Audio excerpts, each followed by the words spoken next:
Thank you very much for staying tuned. Walking Mountains, you've heard about it a ton. Peter Suneson, you've probably heard his name. The master, the legend. Thank you for being here. Appreciate it. Thanks for having me. You scared me to death. You walk in with a hula hoop. I'm like, Peter likes to come in and do trivia questions, see if he can trick me. He walks in with a hula hoop. I'm like, I'm dead. But luckily, it's just a prop. It's just a prop. You know, they called me yesterday. They said, Rick's hips don't lie. I brought a hula hoop. They do. They totally lie, and so does he.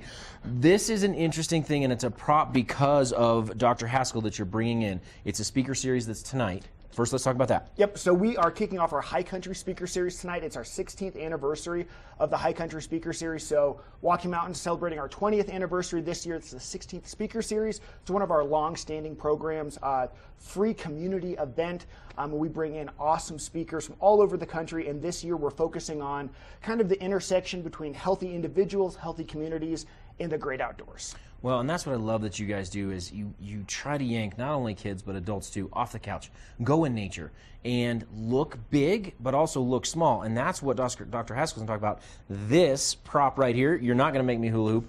This is where he went and visited every day for 365 days. Exactly. So my first kind of introduction to Dr. Haskell was in grad school, and he wrote a book. It was a Pulitzer Prize finalist, his book, that he went and visited a square meter of forest floor every day for a year. And he wrote about the interactions, the communities, everything from the nitrogen in the soils up to the shrubs, the leaf litter, the bugs, the microorganisms, and how they interact together to come together and make this kind of community of life that we see kind of on that macro level. So, you know, he was down there hands and knees, you know, just observing and writing about it. Every single day. Every single, and then writing about it and, you know, learning. You know, he'll talk about the connections that he learned about just by being there, by watching, you know, kind of silently letting nature do its thing and talking about it. Well, and the intimacy with something this big, a square meter, something about this size, that's incredible. When I had a moose hunt here in Colorado, and I went day after day after day to the same place, same kind of thing, very quiet. I wasn't looking on a molecular level.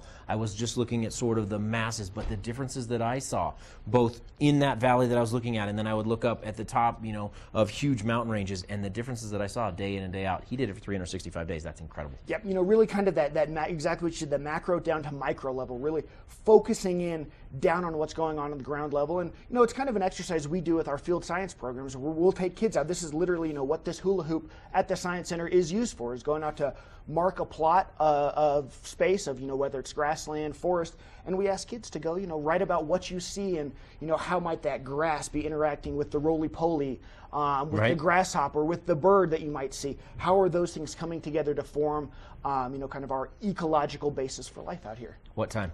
5:30 tonight. It's free. We'll have refreshments there, so come grab a light snack before dinner. It's going to be a great, you know, should be last about an hour, little community discussion at the end. Very cool. Should be a really fun time. We've got just a quick second here. Let's talk about the Appalachian Trail. My cousin Beth, she's on it. She's actually she's going to do the through hike. Awesome. She's in the middle right now. But you've got someone coming in who's the fastest woman ever. Exactly. So next Monday, the second installment of our High Country Speaker Series, Jennifer Farr Davis is coming in. She's out of Tennessee, and she holds the female world record for speed hiking the Appalachian Trail. Averaged about 45 miles a day for a couple months on the trail. Absolutely incredible. And she's going to come talk about, you know, how the trail and how that kind of feat of endurance helped her with her personal life and kind of overcoming personal challenges and obstacles. Well, and that's what you do. You know, you go out there, you're on the Appalachian Trail, and you just, you do this, except for 2,200 miles. Yeah. 1 square meter to 2,200 miles. Very cool stuff. Go see these guys, Walking Mountains, tonight and on Monday. Go check them out. They've got this speaker series, 16 years, and they've been here for 20. Go check them out when you can. We're going to take it back outside with Claire with some weather.